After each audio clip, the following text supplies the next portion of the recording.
তার যদি 20 কেজি গোস্ত হয়, 10 জন লোক থাকলে 2 কেজি করে ভাগে পাইলো, ওই ব্যক্তিটা 2 দিন ফুল চলতে পারে, ঠিক না ভাই? কোরবানির গোস্ত কতদিন রাখা যাবে? এটা ইসলামের প্রথম যুগ থেকে যখন কোরবানি হতো, তখন নবীজি সাল্লাল্লাহু আলাইহি ওয়াসাল্লাম বলেছেন, তোমরা কোরবানির গোশত 3 দিনের বেশি রাখতে পারবে না। কয় দিন? 3 দিনের বেশি। তখন এক সাহাবী অনেক দূরে ছিল, ওখান থেকে বাড়িতে আসার পরে কোরবানির কিছুদিন পরে ওই গরুর গোশত রান্না করে তার সামনে দিয়েছে। বলছে এটা কিসের গোশত? বলছে কোরবানির গোশত। তিনি ওইটা খান না, ওইটা খান না। তো পরবর্তীতে যখন এইটা নবীজির কাছে গেল, তখন বলছে আমি যখন বলেছি তখন এটা ছিল একটা অভাব অনটনের সময়, যখন গরিব অসহায় লোকের বেশি আবির্ভাব ছিল, তখন তোমরা এইটা বলছিলাম। এখন ওই সমস্যাটা চলে গেছে, এখন যদি তোমরা যাও গোশত রেখে তারপর তোমরা খেতে পারো। সাহাবায়ে কেরাম প্রশ্ন করলেন, ইয়া রাসূলুল্লাহ, আমরা কি গত বছরের ন্যায় এবছরে কি গোশত এরকমের করব?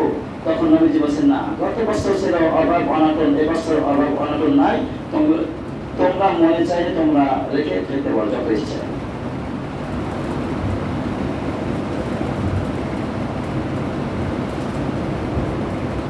কোরবানির গোশত বন্টন করা, এটা আমাদের ভিতরে এমন হয় না ভাই?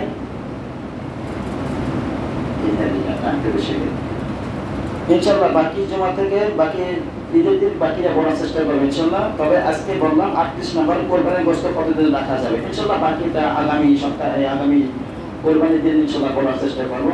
আল্লাহ রাব্বুল আলামিন আমাদের সবাইকে বুঝে শুনে আমল করার তৌফিক দান করুন।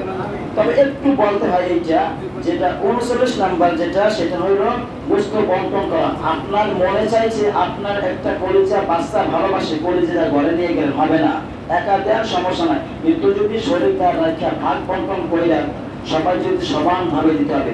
আর আপনার আন্দাজ অনুযায়ী মাপ দিবেন তা হবে না, পাল্লায় মাপ দিতে হবে একবারে। এখন তো কারেন্টের পাল্লা আছে না, ডিজিটাল পাল্লা, 1 গ্রাম বেশি কম হওয়ার কোনো সম্ভাবনা নাই। আপনি মাপ দিতে হবে, অঙ্কন করতে হবে সুন্দরভাবে, এর ভিতরে কোনো হেরফের হতে পারবে না ইনশাআল্লাহ। পারবো তো ইনশাআল্লাহ? আপনার ছেলে চাইছে যে আব্বু কলিজা খাবো, আব্বু বললে সমস্যা হবে না, আব্বুর দিকে তাকান যাবে না। এই জন্য সমান ভাগ করতে হবে। আল্লাহ আমাদের সবাইকে বুঝে শুনে আমল করার মতো তৌফিক দান করুন।